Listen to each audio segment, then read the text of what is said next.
Hola queridos oyentes. Hoy escucharán una historia interesante. Pero primero no se olvide de suscribirse a nuestro canal. Disfruten viéndolo. Todos tienen su propio entretenimiento en la vida. Amo un estilo de vida activo. Siempre me gustó recibir nuevas dosis de adrenalina. He probado muchas cosas en mi vida, como saltar en paracaídas, esquiar por pendientes pronunciadas, saltar en bungee desde un puente y mucho más. Mi vida fue muy brillante, llena de una variedad de impresiones. Yo mismo traté de conectar mi trabajo con mi estilo de vida. Inicialmente, trabajé como instructor de paracaidismo y vendía algunos equipos deportivos. Después de un tiempo, ya tendría mi propio pequeño negocio. Todo comenzó con una pequeña tienda, que solo tenía productos de calidad. Estaba bien versado en este asunto y entendía muy claramente que la vida de mis clientes depende directamente de la calidad de estos productos. Y mi negocio se desarrolló gradualmente, generando cada vez más dinero. Pero mi vida, saturada con todos los colores del arco iris, carecía de lo principal, el calor y el confort familiar. Prácticamente no aparecía en casa, siempre estaba en el trabajo recibiendo nuevas dosis de adrenalina. Pero un día ocurrió algo muy interesante. Un par de mis amigos querían casarse. Y para que fuera memorable, decidieron descender directamente en paracaídas a su ceremonia de salida. Me comprometí a ayudarles en este asunto. Instruí a los chicos en detalle y los preparé, ya que ellos mismos eran novatos en este negocio y estaban muy preocupados. Les organicé el regalo de boda perfecto. Recordarán este vuelo por el resto de sus vidas. En este evento, conocí a Meredith, una bonita morena que conquistó mi corazón. Meredith y yo hemos estado casados durante más de 15 años. No había lugar para el aburrimiento en nuestras vidas. Ella, por supuesto, no compartía mucho mis formas extremas de entretenimiento, pero le gustaba viajar conmigo por el mundo. Bastante a menudo estábamos en las montañas. Esquiar por una pendiente pronunciada era uno de mis pasatiempos favoritos. Meredith, mi amor, ¿vamos a las montañas la próxima semana? Le pregunté a mi esposa. Sí, Stephen, me encanta el aire fresco. Meredith respondió. Eso es bueno. Prepararé todo lo necesario para nuestro viaje. ¿Sabes cuánto tiempo y cuánto quería ir a este lugar? Sí, querido, espero que obtengas exactamente lo que querías allí. Nunca alquilé equipo, siempre traje solo el mío, probado. A pesar de mi entretenimiento extremo, presté mucha atención a la seguridad. Esta vez terminamos en un hermoso resort, con montañas muy pronunciadas. Esta vez intenté conquistar una de las rutas más empinadas. Mi experiencia me permitió bajar por una ruta increíblemente difícil. La montaña parecía desafiarme, y yo la acepté con gusto. Meredith, estás un poco callada hoy. ¿Ha pasado algo? No, Stephen, todo está en orden, probablemente solo no dormí lo suficiente. Vamos, mira qué belleza hay alrededor, no hay tiempo para dormir, aún queda mucho tiempo para probar. Dije con admiración. Stephen, te entiendo muy bien, pero hoy probablemente me quedaré en el hotel. Estoy débil y cansada, tal vez me puse enferma. Maldita sea. Querida, pero hoy voy a conquistar esta ruta difícil. ¿Cómo voy a hacer esto sin mi fanática favorita? Pensé que volarías conmigo en un helicóptero y me animarías antes de este descenso. Cariño, me encantaría, pero va adelante tú solo hoy. Creo en ti, definitivamente lo lograrás. De acuerdo, cariño, entonces espérame en casa con una victoria. Definitivamente, querido, ten cuidado. De acuerdo, conejito. Era una mañana maravillosa. El sol brillaba intensamente, prendiendo fuego a las cumbres nevadas que deslumbraban con su blancura. Nos acercábamos en helicóptero a la pendiente que debía conquistar. El clima es bueno hoy, dijo Bradley, el piloto del helicóptero que me trajo aquí. Sí, Bradley. Esto es de una belleza increíble. Será un viaje maravilloso. Sí, Stephen, definitivamente no olvidarás este descenso. Bradley dijo con una sonrisa. Estoy seguro de que lo será. Entonces, Stephen, mira, aquí hay un baliza de búsqueda. Avísanos dónde estás. Si algo sale mal, entonces presionas este botón, das una señal de socorro, y te encontraremos. Entendido, Bradley, muchas gracias. Espero que no sea útil. Por supuesto, no útil, Stephen, eres un profesional. Te admiro, pero que esté contigo. Está bien, Bradley, vuelve. Comenzaré a bajar. Está bien, Steven, buena suerte para ti. Bradley se fue en un helicóptero, me quedé solo en una cumbre nevada. Fue un misterio impresionante, la pendiente era bastante pronunciada, pero estaba completamente seguro de que podía manejarla. Me puse mis esquís, me preparé y empecé a bajar la pendiente. Fue simplemente increíble, esquivé rocas y acantilados con habilidad. Pero luego algo salió mal, se rompió la fijación de mi esquí, y caí. Comencé a rodar por una pendiente pronunciada. No sé cómo sobreviví y cuánto tiempo rodé por esta pendiente. Me golpeé la cabeza con fuerza y perdí la conciencia. Cuando desperté, tenía miedo de moverme. Entendí que no debería haber sobrevivido a una caída así. Comencé a pellizcarme lentamente. Parecía que tenía un par de costillas rotas, pero el resto de los huesos estaban intactos. Cuando me desmayé, mi cuerpo se volvió flácido. Tal vez por eso no me rompí la columna vertebral y otras extremidades. Había un ruido salvaje en mi cabeza, golpeé fuerte. Pero aún así no había mucha sangre, solo un pequeño corte en la cabeza. Pero había todos los signos de conmoción cerebral. Cuando volví en sí un poco, intenté entender dónde estaba. Este lugar estaba lejos de la civilización, no había casas y personas cerca. Esto inspiró cierta desesperación. Pero estaba preparado para situaciones así y sabía cómo sobrevivir. Vi fragmentos de mis esquís cerca de mí. Examiné más de cerca la fijación del esquí y noté que se había sacado de posición con anticipación. Alguien dañó deliberadamente la montura de tal manera que yo no lo notara. Pero ¿quién lo necesitaba? No lo entendía. Pero ahora no era importante. Ahora mi tarea era sobrevivir en este lugar frío y desierto. Llevaba un buen chándal y una chaqueta que mantenía bien el calor. Pero eso no era suficiente, necesitaba encontrar un lugar donde pudiera descansar y calentarme un poco. Caminar a través de estas llanuras cubiertas de nieve era irreal. Había una capa gruesa de nieve aquí, y simplemente me hundía. De los esquís rotos, construí una especie de raquetas de nieve. Esto me ayudó a mantenerme en la superficie de la nieve.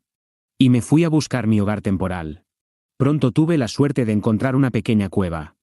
Tenía cerillas conmigo, así que no tuve que hacer fuego frotando palos secos. Finalmente, construí un fuego y comencé a calentarme. Tenía poca agua y suministros, porque no tenía la intención de quedarme aquí por mucho tiempo. Saqué una pequeña taza de hierro y derretí la nieve en ella para obtener una buena bebida. Mi cuerpo dolía, sentía que estaba todo cubierto de raspaduras y moretones. Era difícil respirar debido a las costillas rotas. Tenía una venda elástica guardada con la que envolví mi torso lo más apretado posible. Saqué la baliza que Bradley me dio, pero no estaba funcionando. Abrí el panel y vi que ni siquiera había una fuente de energía. Me di cuenta de que todo esto estaba planeado. Definitivamente querían matarme y esconder todo como un accidente. Mi única esperanza era llegar al lugar donde se suponía que me recogerían. Según el navegador, todavía estaba a un par de docenas de millas de mí. Pero superar tal distancia en el frío, sin esquís y en mi condición era muy difícil. Decidí emprender el camino al día siguiente, ya que estaba oscureciendo y tenía muy poca fuerza. Encontré una pequeña colina sin nieve, donde crecía hierba seca. De este heno, me construí un lugar para dormir por la noche. La mañana siguiente, con los primeros rayos del sol, me puse en camino. Mi cuerpo dolía terriblemente, me costaba mucho caminar, pero no retrocedí de mi objetivo. Caminé durante mucho tiempo, y ahora finalmente llegué al lugar donde debería haber sido mi evacuación. Pero no había nada aquí, nadie me esperaba aquí y no había ninguna base aquí. Era un lugar salvaje y desierto. Estaba en un callejón sin salida, mis fuerzas animadas por la esperanza y el propósito de llegar aquí. Y ahora me invadió la desesperación, no sabía qué hacer a continuación, mis fuerzas ya se estaban agotando. Simplemente caí impotente en la nieve. No podía dormir, pero el sueño me obligaba a cerrar los ojos con mucha fuerza. Y ahora, en un estado semiconsciente, escuché el ladrido de los perros. Realmente no entendía si me parecía, o si no eran perros, sino una manada de lobos. En cualquier caso, ya no tenía fuerzas para resistir, y me desmayé. Cuando volví a abrir los ojos, me asusté y quise levantarme abruptamente, pero no pude. Mi cuerpo estaba muy débil. «Cálmate, hombre, cálmate», me dijo algún tipo delante de mí. «¿Dónde estoy?», le pregunté. «En mi casa». «Tienes mucha suerte. No voy a esta zona a menudo. Pero esta vez estaba paseando en un trineo con perros en arnés y te noté. Para ser honesto, me sorprendió que todavía estuvieras vivo. Así que considérate afortunado y es tu segundo cumpleaños. ¿Cómo te llamas?». Mi nombre es Steven, muchas gracias por salvar mi vida. ¿Cómo te llamas? Mi nombre es David. Entonces, ¿cómo te metiste en esta situación? David, decidí dar un paseo, pero claramente no todo salió según lo planeado. Sí, lo noté. Vi tu transmisor, quien te lo dio obviamente no quería que sobrevivieras. Lo sé, David. Pero no entiendo por qué era necesario. Bueno, solo puedo darte un consejo. Ten cuidado con las personas más cercanas a ti, créeme. Podría ser uno de ellos. Gracias por el consejo, David. Pero ¿qué si sobrevivió? ¿Qué si nos descubren? ¿Nos delatarán? Meredith estaba claramente asustada. Tranquila, Meredith, lo planeamos a la perfección. Saboté su enlace de esquí, era imposible que sobreviviera después de bajar esa montaña tan empinada. Bradley intentaba calmarla. Pero me siento tan mal por esto, Bradley. Nunca pensé que llegaría tan lejos, ahora ya no puedes echarte atrás, Meredith. Tenemos que seguir adelante con esto. Meredith se abrazó a Bradley y lloró en su pecho. No podía creer lo que estaba viendo. Aquellos a quienes había considerado las personas más cercanas a mí me habían traicionado de la peor manera posible. Sabía que tenía que alejarme de allí. Salí de la casa con cuidado y regresé a mi coche. Tenía una evidencia sólida en mis manos. La grabación podría poner a Meredith y a Bradley tras las rejas. Pero, ¿realmente quería hacer eso? Me sentí tan herido y traicionado. Decidí regresar con David y pensar en mi próximo paso. David estaba sorprendido pero preocupado cuando volví. Le conté todo y le mostré el vídeo. David asintió y me ofreció quedarme con él hasta que decidiera qué hacer. Acepté su oferta agradecido. En los días siguientes, luché con mis emociones. No podía creer que la mujer que amaba y mi amigo más cercano fueran capaces de algo así. Pero la evidencia estaba frente a mis ojos. Sabía que no podía dejar las cosas como estaban. Decidí ir a la policía con la grabación. Después de ver el vídeo, la policía arrestó a Meredith y a Bradley. Se enfrentaron a cargos de intento de asesinato. A pesar del dolor y la traición, me sentí aliviado. Sabía que había hecho lo correcto. Y aunque mi vida nunca volvería a ser la misma, sabía que tenía la fuerza para superar esto. Con David a mi lado, sentí que había encontrado un verdadero amigo en medio de toda esta traición. Juntos, decidimos enfrentar el futuro, sin importar lo que nos depare. La baliza tampoco está funcionando, simplemente no tenía ninguna posibilidad de salir de allí con vida. Y esta es la confirmación de que aún no ha regresado, nadie lo ha encontrado. Pasar tanto tiempo en esta helada entre lo salvaje, simplemente es irreal sobrevivir incluso para una persona entrenada. Deberías haber visto esa pendiente. Sí, se torció el cuello allí y ya está acostado bajo una tonelada de nieve. Definitivamente nadie lo encontrará allí. Fue un accidente. Planeamos este caso durante muchos meses, para que nadie sospechara. Así que no te preocupes. Pronto serás oficialmente una viuda y recibirás todas las propiedades de Stephen. Y su cadáver permanecerá yaciendo en la nieve. Es bueno que haya sido así. Ya estoy esperando cuando, finalmente, seré dueña de todas sus propiedades. Quizás solo después de eso puedo calmarme. Meredith respondió ansiosamente. Todavía conozco una buena forma de ayudarte. Ven a mí, mi pez. Bradley dijo emocionado mientras se quitaba la ropa interior de Meredith. Entonces no pude soportarlo y estallé en la habitación. Entonces no sobreviviré, ¿verdad? Sí, jódanse, perras. Estoy más vivo que todos los vivos. Grité, agarré a Bradley y lo lancé contra la pared, perdiendo el conocimiento. Stephen, ¿estás vivo? Steven, cálmate, lo entendiste todo mal. Meredith gritó. Cierra tu boca mentirosa. Grité y le di a Meredith un buen puñetazo, que la dejó inconsciente. El plan de mi venganza me llegó inesperada e instantáneamente. Sin perder tiempo, conduje el auto hasta el patio trasero y rápidamente cargué a estas criaturas en el auto. Luego fui al aeródromo donde tenía un pequeño avión privado. Cuando despertaron, ya estábamos en el aire. Bueno, criaturas, ¿veo que se despertaron? Pregunté con una cara de locura. Steven, ¿qué estás pensando? Meredith gritó histéricamente. Steven, cálmate, por favor, resolvamos este asunto en un ambiente tranquilo, hablemos. Gimoteó asustado Bradley. No, liendres. Escuché su conversación y sé a que estaban ustedes dos, bastardos mentirosos. No hay conversación. Vuelo agradable. Grité, fijando el volante y abriendo la escotilla del avión. Lancé a esos bastardos del avión a gran altura.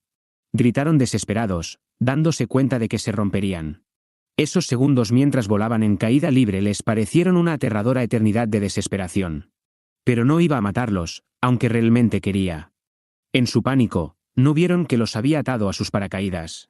Estos paracaídas no tenían anillos que debían tirar para que se abriera el paracaídas. Había dispositivos automáticos de apertura de paracaídas. Y después de un tiempo vi los paracaídas abrirse. Cuando esos bastardos aterrizaron, estaban contentos de estar vivos, por supuesto, pero la policía ya los estaba esperando. Llamé a un buen amigo mío que tenía conexiones con la policía. Entonces los chicos llegaron rápidamente para arrestar a estos bastardos. Entregué el vídeo filmado de su franca conversación. Así que ahora estos bastardos están tras las rejas durante mucho tiempo. Intenté volver a mi vida normal. Las nuevas victorias en mis pasatiempos extremos ayudaron a comenzar la vida desde cero, pero ya no me apresuraba a dejar entrar a alguien en mi vida. Gracias por vernos. Para que nuestro canal siga creciendo y mejorando su contenido. Por favor, apóyanos. Suscribiéndote, dándole a me gusta y comentando. Haremos todo lo posible por ti. All right, everyone's presentations are done. Nick, the manager, said as he tried to move the discussion forward. Excuse me, I haven't. I recently found out something. Nick interrupted me and began to speak. There's apparently someone in this department who didn't graduate high school and is just a part-timer. Meetings should be for employees only. Absolutely right. His lackey, Mike, of course, agreed with Nick. I'm leaving. After leaving the meeting room, I started to shut down my computer. I noticed that an email had arrived, not in my personal inbox, but in the company's shared email. Thinking, there's no point in speaking up, no one will listen, I went home quietly. The next day, I heard a commotion from Nick's desk. He was staring at his computer screen, his face pale. Nick? Is something wrong? Mike looked at the screen with him. And he turned even paler than Nick. Why is he so angry? Knowing the reason for Mike's distress, I thought to myself, serves them right. My name is Adam. My mother passed away when I was in the 9th grade, and I was raised by my father. Well, you could hardly call it being raised. After my mother passed, my father changed. He drowned his sorrows in alcohol, and though he still went to work, he squandered our living expenses on horse racing. Because of that, I had to start working part-time as soon as I entered high school.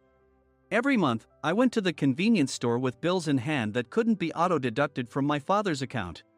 Even though I endured it because I didn't want to be alone, I reached my limit in my second year of high school and dropped out. I found a live-in job at a distant inn. Thank you for everything. The day I left home, my father, still staring at the TV, spoke. Take care. That was our last conversation. Back then, 18 wasn't the age of majority, so I needed my father's permission to work, and I couldn't hide my place of employment. Yet, my father never visited me even once. I kept working just to survive, and before I knew it, I was 42. Years of hard work paid off, and I was transferred to the headquarters. I was thrilled to be recognized by the company, as I thought I'd be working in the field until retirement due to my lack of formal education. Listen up. Our work can change the future of our employees. Don't drag us down. On my first day after the transfer, Nick, dressed in an expensive suit, spoke sternly. There was a reason for this. Our inn was located in a prominent tourist destination, known so well that everyone in the state could sing its commercial jingle. At its peak, we had 5 locations within the state. But that was long ago. Due to financial difficulties and aging facilities, only the place where I had worked for many years and the original establishment remained. I was prepared to lose my job anytime, but now there was a glimmer of hope. With the rise of social media, the tourist area where the inn was located started gaining attention again. Depending on how hard the sales department, where I was transferred, worked. We could either thrive or be forced to give up this prime location to the new hotel chains continuously popping up. For Nick, who had switched careers from another industry to strengthen our sales, this was a battle he couldn't afford to lose. I understood why he had to be strict. I will do my best. Nick sneered at my enthusiastic declaration. Did you not hear what I said? I'm sorry. I thought I was listening carefully. Out of habit from years of customer service, I apologized reflexively, though I had no idea what had offended him. Someone was watching me with a smirk. In this department, there are those who are expected to excel and those who have been shoved here because they have nowhere else to go. You are the latter. It was Mike, the section chief. He's 7 years younger, at 35. But he was called to headquarters much earlier than I was and had been moving around within the headquarters ever since. I'm not jealous, but I can't accept that he's my boss. Graduating from a prestigious university, he has an unusually high pride and caused many problems as a newbie, making things very difficult for me when I was the front desk leader. When I found out Mike was transferred to the sales department a month before me, I was disheartened. Mike is right. With just a middle school diploma, there's not much you can do. Don't even think about achieving results. As if I didn't exist, Nick remarked, "I'm thirsty." Mike eagerly ran to the coffee maker. It seems Mike is Nick's lackey. I regretted being happy about my transfer to headquarters, wishing I had stayed on site forever. Send a direct mail to every company on this list by the end of the day. Nick only assigned me tasks that even a new graduate could handle. What? There are over 1,000 companies. You want me to send to all of them by today? Yes, if you and your fellow misfits split the work, even those with nowhere else to go should finish by today. I glanced at the employees typing away expressionlessly. They were worn out from customer service, only thinking about leaving on time, or were women reassigned after having children, with zero motivation for work. Even Sam, a new graduate from the same university as Mike, who was supposed to be among the expected achievers, had no enthusiasm for the job, having joined the company wanting to do customer service. "I don't care what they say, I plan to quit any time," he said. Only Nick and Mike were highly motivated, making all the decisions between the two of them. I originally only wanted to work at the inn to survive and had no particular attachment to this job. I swallowed my words, thinking I had no right to reprimand them.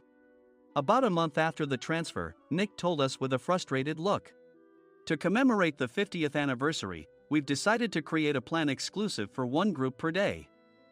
Originally, Mike and I were supposed to come up with it, but our president, Mr. Thompson, insists on hearing everyone's opinions. "So, you all get a chance." As Nick explained, Mike began handing out prints. "Make sure not to embarrass Nick. If your ideas are half-baked, you'll have to redo them." It seemed that they had printed his handwritten notes by Mr. Thompson, which included several questions and a section for free responses. It made sense why Nick had to seek our input, given that all responses had to be submitted to Mr. Thompson. We were given a week to think about it, and a meeting was scheduled to compile our ideas. My plan is to let guests enjoy both the old and modern America. Nick began the presentations. Guests would watch a master confectioner at a nearby traditional sweet shop make sweets in front of them.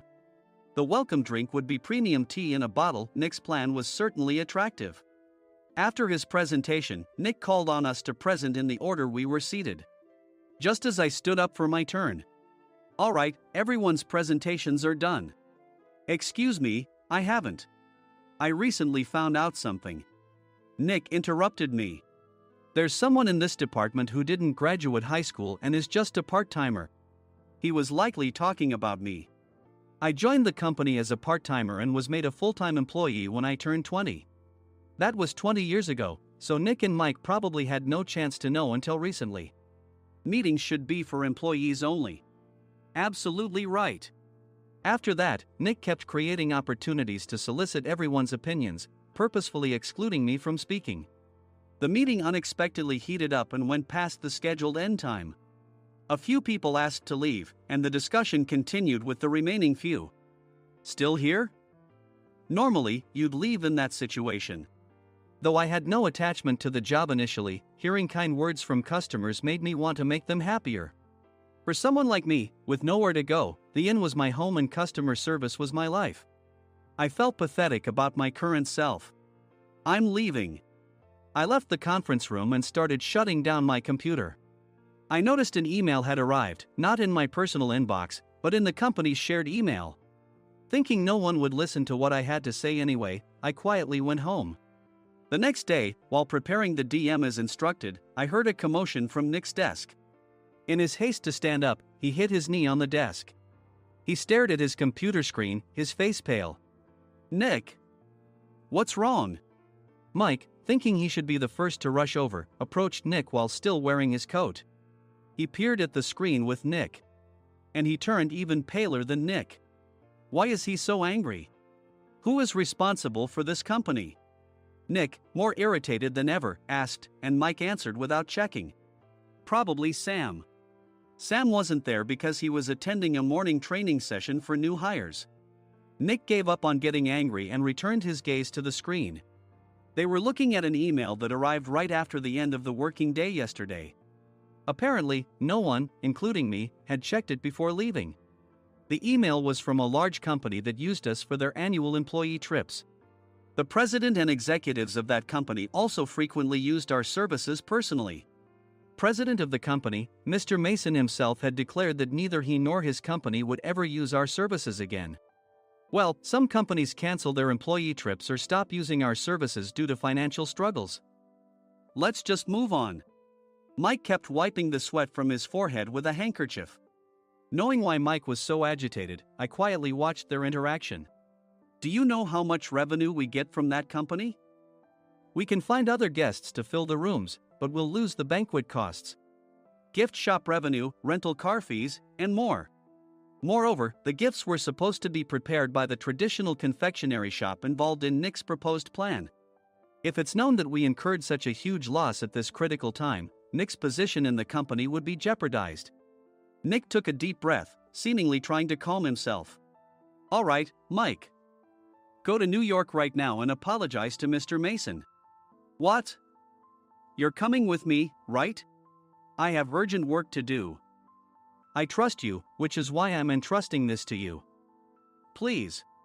Mike, believing Nick's sincerity, agreed with a determined look on his face, saying, yes. That's Nick for you.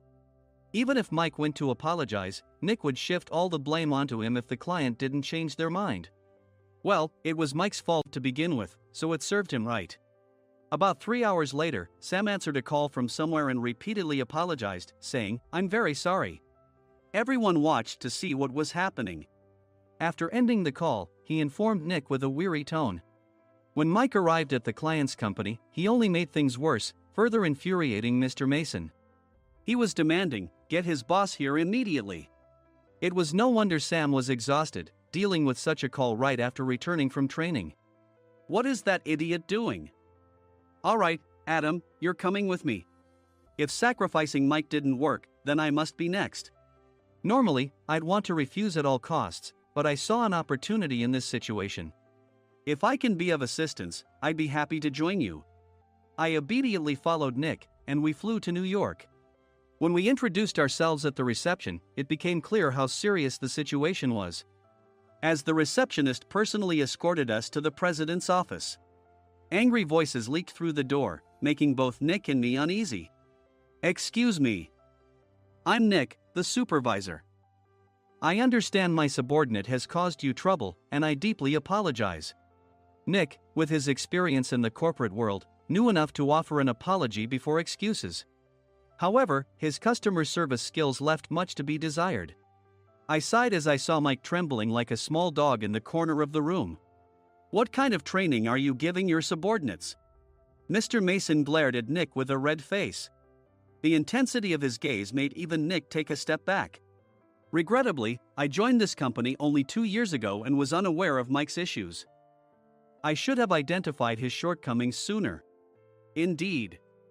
I should have realized sooner. No sensible person would come to apologize and then give a lengthy presentation on the drawbacks of not using their in. Nick froze, his mouth slightly open. Suspecting the worst, I picked up the documents that had fallen to the floor. It seemed Mike hastily prepared these documents on the plane, listing the disadvantages.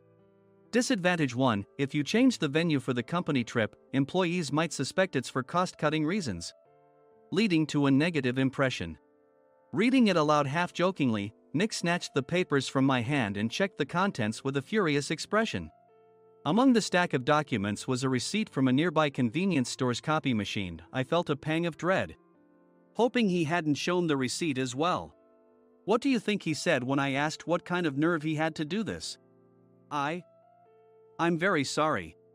Faced with the dire situation, Nick must have thought there was nothing left to do but apologize. In a voice smaller than I'd ever heard from him, he uttered words of apology. He said, "I'm a Harvard graduate. I don't believe I said anything wrong." Mike! What have you done? Forgetting his plan to pin the blame on Mike, Nick yelled loudly, even in front of Mr. Mason. "I didn't do anything wrong." "You're still saying that? Look at him." Mike pointed at me with a shaking hand. "I was assigned to headquarters in my 20s and now I'm a section chief. This guy only made it to headquarters at 42. Everything I've done proves I was right. So why are we losing the contract?" Having said his piece, Mike collapsed to the floor. "Of course. You were sent there because you had nowhere else to go." Mike never expected to hear such words from someone he looked down upon. He lunged at me, and Nick hurriedly stepped in to stop him. "Mr. Thompson told me Mike is a quick thinker, and to take good care of him." There's no way he was pushed aside. "Don't make things worse here. He didn't say quick thinker, he said only quick-witted, didn't he?" I don't remember that part. I recalled the many troubles Mike caused when he was a newbie. When Mike was on the front line, his pride was so high that he never apologized to customers. Customer service, especially in our job, doesn't work alone. It brings both good and bad situations. If the front staff or housekeepers made mistakes, or the cleaning company didn't properly clean a room, one had to apologize to the customers regardless of personal fault. Mike, in such situations, would never apologize, insisting he wasn't at fault. This often angered customers, and as the front desk leader, I frequently had to apologize on his behalf. He caused complaints and disrupted operations, which is why he was quickly moved to headquarters. In departments where he didn't interact directly with customers, his quick thinking was beneficial and things went well. But it seemed his flaws were starting to show. Corporate reservations are supposed to be entered into the system by the sales representative. But a quick check yesterday revealed that more than 10 items were missing from the client's reservation. The handover document clearly stated what needed to be prepared. Why didn't you enter it into the system? Why do we have to give them special treatment? Filling rooms near the banquet hall, setting up all the food in advance. Specifying the brand of wine, they're too demanding. No wonder he always angered customers, I thought, feeling a headache coming on. Grouping them in rooms near the banquet hall is for our benefit too. It makes it easier for the staff to set up beds and serve breakfast since everyone's schedule is synchronized. As for the other requests, Mr. Mason suggested them to lighten our load. I didn't know that. Nick finally seemed to realize that Mike was the one who had angered the client. What did you say to them? I just told them we wouldn't give them special treatment anymore. We shouldn't waste effort on things that don't bring in money. I was utterly exasperated at his lack of understanding of customer service. Of course, we shouldn't comply with unreasonable demands. But carrying over successful practices from past stays makes customers feel remembered and enhances their experience. Good memories encourage repeat visits. That's part of our job. I looked down at Mike, who was sitting on the floor. In our job, nothing is a waste. Mr. Thompson likely moved you to the sales department, hoping you'd finally understand this. How do you think he feels now that you've failed to meet his expectations? Mike, tears in his eyes, fled the president's office. I was amazed he still hadn't apologized. You have it tough, Adam. It's okay, we're all employees of the same company. I deeply apologize for this disrespectful incident. Especially after all the care you've shown us. If it weren't for you, Adam, I really would have stopped staying here. When I heard you were moving to the sales department, I was willing to reconsider if you handled it. Seeing us talk so amicably, Nick's face contorted. Do you two know each other? Adam's service is excellent.